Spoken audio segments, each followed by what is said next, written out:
Welcome, fellow travelers. It's Mickey Gold. Have you heard that term, a picture's worth 1,000 words? Well, let me help you with that. So imagine that you're looking at an amazing picture of the beach. You might have a palm tree on it. The sand could be dark, it could be light, but just imagine that. Bring to mind a picture of the beach.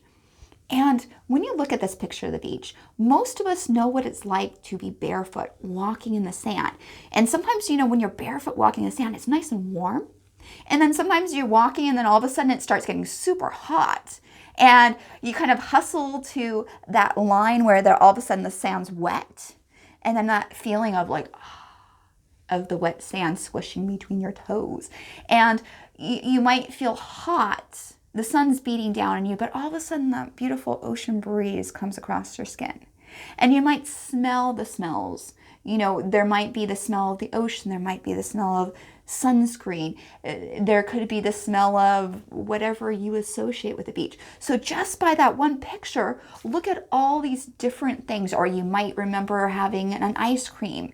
You might have gone to the snack bar and bought yourself an ice cream and sat on the beach and looked at the waves and, eating ice cream. And, so you'll have this feeling of, again, squishing your toes in the sand and that sort of thing. So when we do affirmations, a lot of times we don't integrate these other things, these other senses. Because a lot of times affirmations are either done by somebody else and you're listening to it, by yourself and you're listening to it, or you say them out loud, or you have them written all over the wall. All of these things are great, except for they don't elicit the response that you might have by seeing a picture, by seeing an object. And so what I would suggest to people, if you wanted to get deeper into affirmations, if you wanted to get deeper with your change, is to find objects that help you. By when you look at these objects, these symbols, they help remind you of things. These bring something to you. Now, here's the thing, is if you look at my house, if you ever came over to my house is covered in, Buddha, Ganesh, different deities, different sorts of things. And it's not that I'm worshiping these things, it's I am remembering the things about each being that I want to incorporate in myself. There are things that the Buddha represents that are a good reminder for me of the things that I would like to cultivate in myself. The same with Ganesh. Ganesh is the remover of obstacles. So in those days that I feel weak and I feel like everything's getting me down, he's a great reminder. So what I would like to show you, besides the tapestries I have, which you see one of them sometimes, but besides the tapestries I have things that I touch. I have things that, I can roll around my fingers. One of the things that is amazing to use, you don't have to get any of these little tchotchkes or deities or anything like that, but I suggest to people crystals. Because crystals are stones and you can go by the color. You can have this mean something to you. And as a matter of fact, clear crystals, you can actually program them.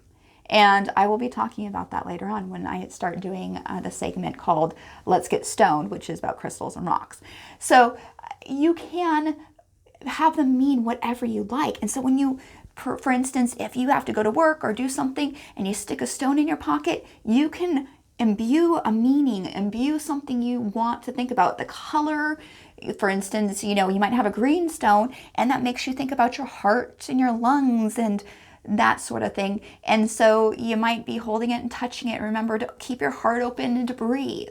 That can be amazing, instead of affirmations of I breathe in, because there's different things, there's different affirmations you could do about breath work and keeping your heart open. However, this is nice because you don't have to say anything.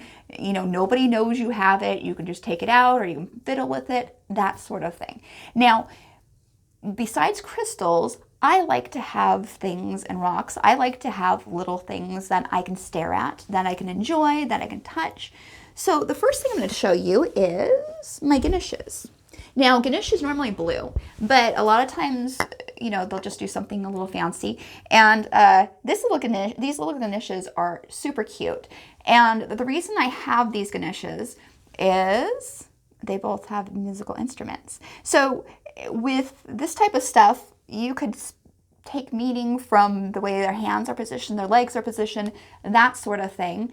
Now, what I have is I have these generally on the table that I have new instruments that are kind of foreign to me. Like I have all sorts of different instruments from different countries. The instruments that, for instance, like I have guitars, and we have bass and a couple other instruments that people are used to. Those are in a different section, but these are the sections that are the instruments that are challenging, that I really, some of them I don't know the name of. I saw it at a shop and I thought, that's really cool, let's get that.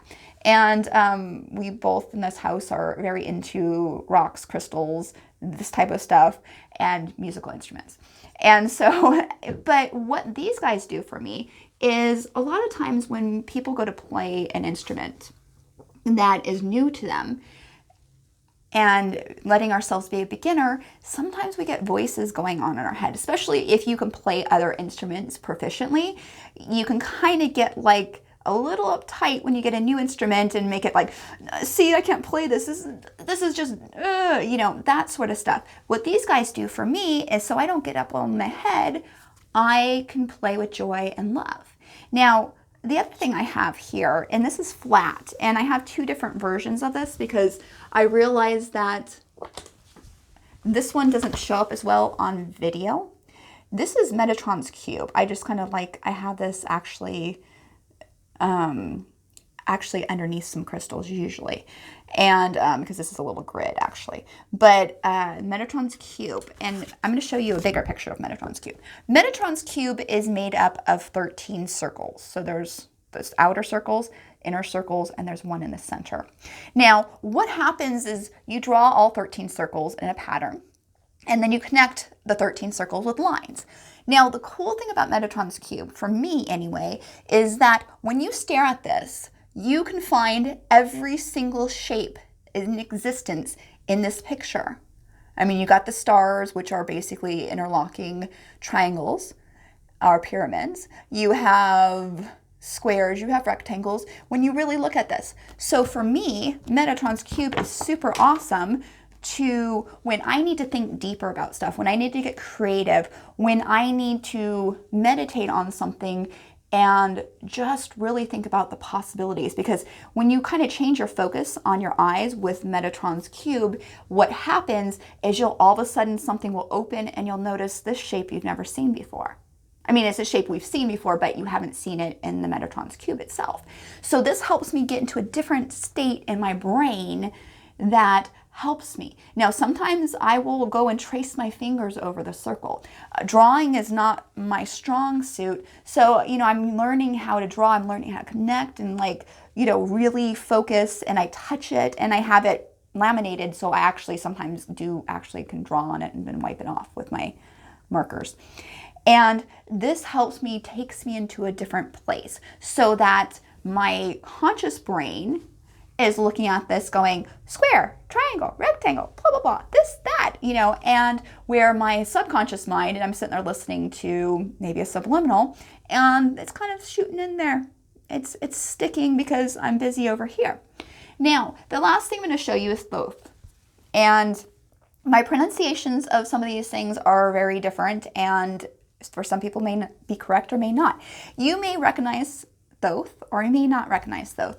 Thoth in ancient Egypt was basically the person who was knowledgeable. He is somebody who keeps the record keeper. He is the person or being that actually came up with sacred geometry. Metatron's cube is part of sacred geometry. And sacred geometry, again, is there's all different sides of things besides Metatron's cube. There's a flower of the life, seed of life. It's just really interesting to look at because, again, it gives you something to look at and let your conscious mind follow these circles, follow these patterns, and your subconscious mind is open to hear and take things in.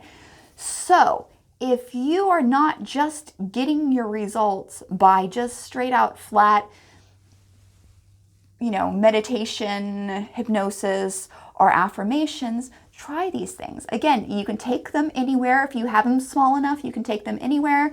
If you have them big enough, you can have them up in front of your house as a reminder. Anything that can help. We're on this journey together. If you have any great ideas, leave them in the comments. All right, until next time, peace, love, namaste.